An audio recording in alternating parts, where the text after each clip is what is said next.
Hey everyone. Man, there are just so many different types of people. I don't even know where to start with this video. I wanted to make a video talking about introversion, or being an introvert versus extrovert, but I wanted to start off, of course, with the disclaimer that I'm not big on psychology. I'm not big on psychological assessments of personalities or categorizing. I've had people ask me, what type of personality are you according to this test, the 4-letter test, whatever. I can't even remember what it's called. But so I'd look into it and find that, of course, you can't define human personality by a set of characteristics, but you can have a general assessment of, if a person has one behavior, they may be more likely to associate with another behavior.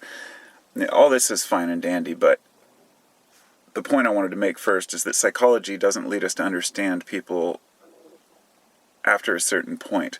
We can learn what we've, assess as a society to say, well, this kind of person is considered a sociopath, or this kind of person is considered, to have an aggression problem or whatnot. The reason we want to understand this is to better understand ourselves and each other, because it's much better if you can determine if someone's going to rip you off by their certain characteristics about their, personality. But it's likely to hold us back if we start assuming that, well, this person is this way, so therefore they're probably untrustworthy, or this person is this way, therefore they are trustworthy. And one of those things that I was leading to what I was learning about here was extroverts and introverts, which I've never really looked into the definitions too much, because trying to classify people as outgoing or not outgoing is just ludicrous. Everyone falls between. In fact, someone said that if anybody was completely introvert or extrovert, I think Jung said it, and Carl Jung was the one who came up with those terms. And this was only a century ago, so, they're new. It's new terminology, but to describe old, attitudes, he said if anyone was totally introvert or extrovert, then they'd probably be insane or in a mental ward, something like that. And it's because of the case that we have to be a little bit, some of us have to have our own time to recharge and to reassimilate into the world. And I have always considered myself to be more of an extroverted type person. And I was curious about some things, because over the years I've noticed, I've even called myself kind of more and more of a hermit as time goes on. And it's kind of a half joke. Of course I'm not a hermit. I like going out. Like anybody who watches my videos knows, I enjoy going to concerts and festivals and doing fun things. But when I go to those events, I don't go there to meet people. I go there to be around people, but really prefer to be with a select group of a few friends. I might go somewhere and spend all weekend just sitting at the campsite, not even going out and doing anything, like at Soak, the regional Burning Man here. I'll go out and check a few things out, but mostly it's that personal time, either with myself or with people that, I love and respect. And I'm not that into meeting new people. And this is where it gets weird, because it's not that I don't like meeting new people. It's I really enjoy meeting new people. It's that I find that I don't want to obligate myself to a whole bunch of different things I have to do anywhere. I tend to be more introverted in that way. So I was reading this article, and this is what actually led me to this, to make this video. I was reading an article about people who hate to answer their phones, because I hate to answer my phone. I actually abhor the phone. I have a really old Android device. It's probably like 10 years old by now. I bought it used that way, but it was cheap. I bought it, I just wanted something that would make emergency phone calls and that I could maybe put some music on. It's in direct contrast to most of the other people that I meet in my life, that their phone is part of them. And I'm in this to make sure I'm not sitting here saying, oh, well, I don't play on my phone. Other people do. I have my other addictions. I still have a pad and a computer, and I'm still online. And of course, most of the time these days, online time gets divvied up between, work and play, and it's very hard if you do both online. My business is online, and therefore I can just go straight from processing orders to checking Facebook or checking YouTube. And this is why I really limit my amount of social interaction online. I use YouTube. I read every single comment that people leave. All of them. I never don't read a comment. I mean, unless it comes later and I miss it or something. But I can only respond to so many of them. And so, but YouTube, I always try to, that's the one place where I do like to associate with people. So I figured maybe I must be an outgoing person because I make YouTube videos. I mean, it was just kind of in the back of my mind that, I like making videos. I like talking to people. And then I found over the years that I still enjoy talking to people and meeting people. But on other social network sites, like say Facebook, I use it because a lot of people, there's no other way to connect with them. And then I can also put my business on there for, so I can connect with people and give them quick updates about what I'm doing. But then people start sending me things like so-and-so wants to connect with you, or so-and-so wants to talk to you on Messenger. And I've never had Messenger. I've never even used it, and I don't want to. I'm not interested in 50 different ways of communicating with people. And so anyway, and the thing with the phone, I never answer my phone. I hate talking on the phone more than anything. And there are maybe two friends that I've talked with over the years where I'll enjoy a conversation for 10, 15 minutes. But at a point, I'm pulling my hair out, wanting to get off the phone with anybody, and it's not personal. It's not about that person. Sometimes it is. I mean, because small talk, here's the one thing I found out. I'm not going to define myself, but they said you might be an introverted extrovert, or you could say an extroverted introvert. In other words, if you are totally wrapped up in needing to be by yourself or in your own atmosphere, if you do that all the time, it's going to hold you back. If you don't associate with people, you won't be able to move your business forward. You won't be able to do, many of the things that people want to do to, forward their careers or family life, friend life. All these things are important to people, even introverts. But this forces an introverted person to be extroverted in some ways. So an introvert will still go to a party, but they'll tend to hang out with maybe just a couple people. And so, of course, I'm not trying to define these because, like I said, you can't really define them as, cut and dry. Everybody's a little bit of both. Some people really like going out and meeting new people. Some people really wait for every message so they can talk with other people. Some people absolutely love talking on the phone for hours. And when I've mentioned it, people are like, well, you don't like the phone? I love talking on the phone. And I've actually catered my business around needing to use the phone. It's always been one of those things. I dread calling people back, and that's something that over the years I've never really been able to figure out why. I'm like, and after reading this particular article where it said, it was from another person who hates answering the phone, and they said, what it is an introverted person tends to be in their mind a lot. And changing modes from whatever you're thinking about or doing into the mode of conversation is very difficult because you can't just flip a switch. You have to prepare yourself mentally for it. And I totally resonated with that. And it also said that introverted people tend to despise small talk. So if somebody brings up the weather and starts talking about, things that are just boring or mundane, an introverted type of person will start to cringe. For me, it's actually almost physical. I can't describe the feeling that I get when I'm stuck in a conversation that's about something that I is either so mundane or boring that I'm not interested, or if it's something I have a completely different opinion from the person, and I respect that they believe what they do, and I believe what I do, and there's no point in furthering the conversation, but they keep on it. Things like that, I tend to want to withdraw.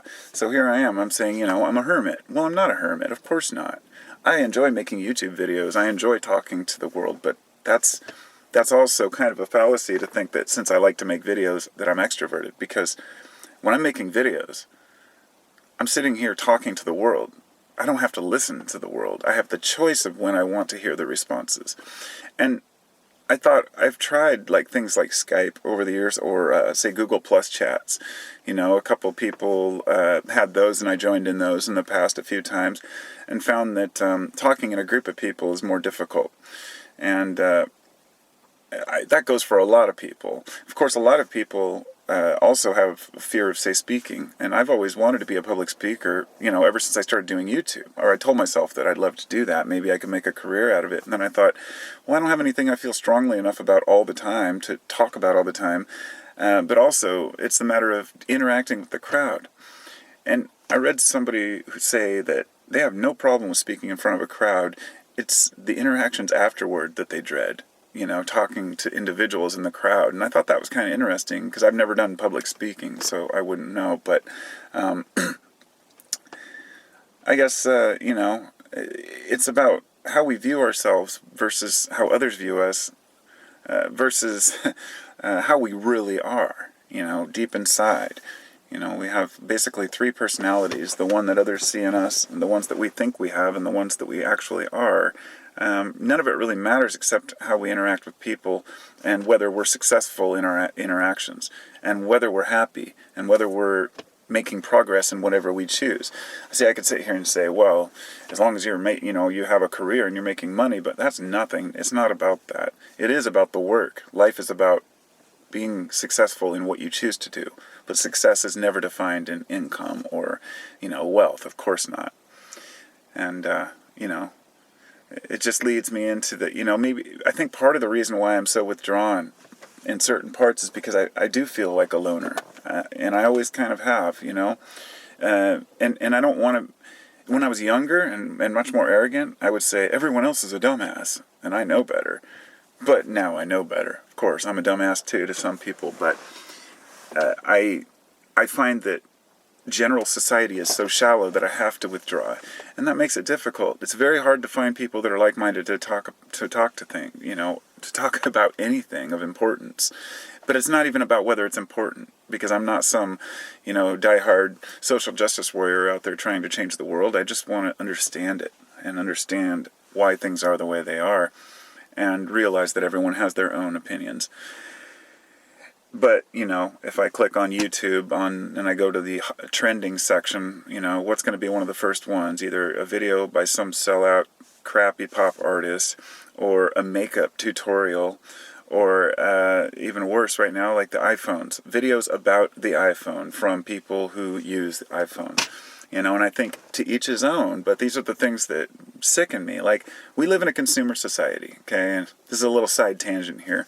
The iPhone X just came out. Yesterday or the day before. And people have made this huge ruckus about a phone that costs $1,000. And they think, that this phone's going to be so great, it has all these features, and they're selling it with voice recognition or facial recognition and all these things. I don't want all that shit on my phone. If somebody does, then that's great. I understand that it's a device. It's not even about what the phone is. It's about the price that they're marketing at. It's 10 years later. The original iPhone was half the price of the new iPhone. And with technology advancing and with it, them being able to easily produce these things, they're capitalizing multi-billion dollars off of dumbass consumers who actually buy these phones.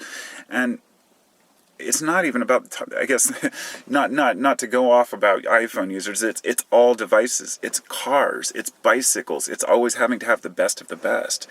We live within the means that we have, and if we have a lot more money than we used to, we all of a sudden can afford these new things. And I get it, because, that's just how the mind works, We figure, hey, we moved up a tier.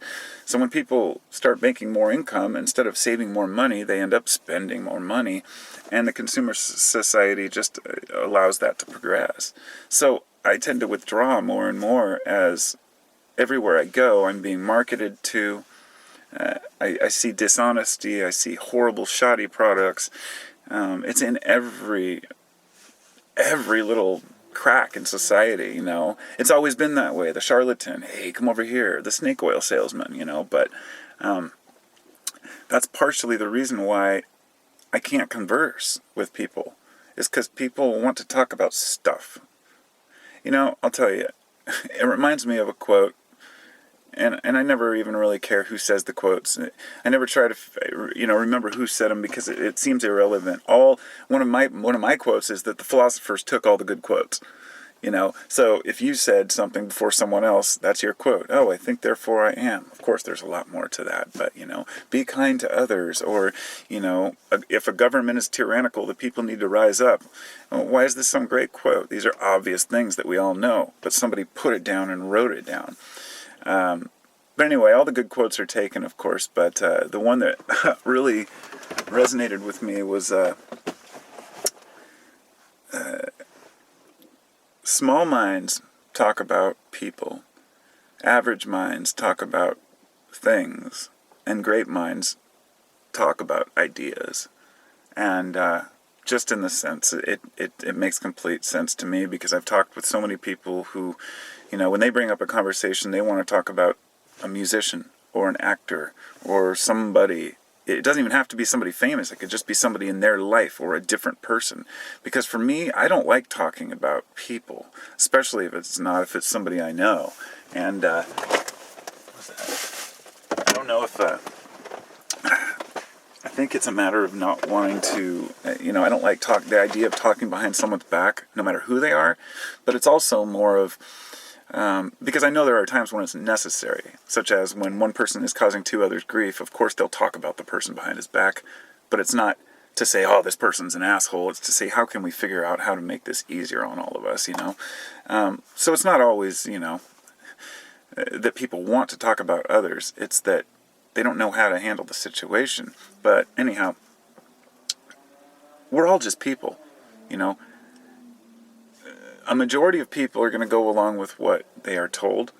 A majority of people, it seems, will go along with what they've learned from others, and at a certain point in life, cease to rethink things. Will cease to see life in a different light. In other words, no matter how awake a person claims to be, in whatever regards that means, you'll find that they either got up on the wrong side of the bed, and maybe they woke up and they were still in a dream, or maybe they woke up to a separate reality. But the idea is that we always think that we know what's going on and have it figured out. And there's very few people who are willing to really let down their guard and just say, I don't know. Those are the people that I really enjoy conversing with the most. The ones who don't know. The ones who don't feel like you have to paint a picture of what God looks like, or have an idea of where you came from or where you're going, or even, the scientific dogma of believing in the Big Bang. Yeah, sure. Believe in the Big Bang if you want. I don't care. Okay, we can see microwave background radiation. We know there must have been explosions, so therefore the universe came from a pinpoint, and redshift explains why everything's moving away. Hey, I've done my own research, and I have my own, I don't have a theory. But that's just the thing. When people don't have a theory, people will say, well, you go with the other theory. That goes in all lines of thinking. You go with what the mainstream says. And if you dare think outside the box, then you're the strange one. And so maybe that's why a lot of us do withdraw. Yeah. But I'm just grateful to have a place like YouTube where I can express myself and make a video and then decide if I even want to say that. I don't have to upload this video. A lot of them I don't. I make them and get out what I have to say and just erase the video. But,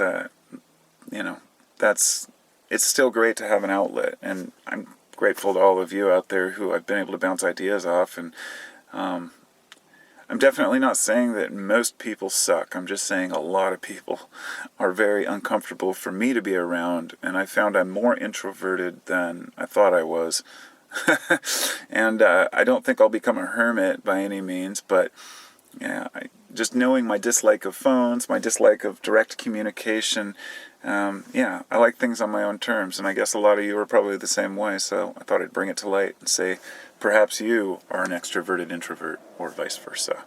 But trying to define, once again, is just labels. So I wish you all the greatest day, and namaste, and goodbye, and much love, and ciao, and all that stuff, wherever you're from.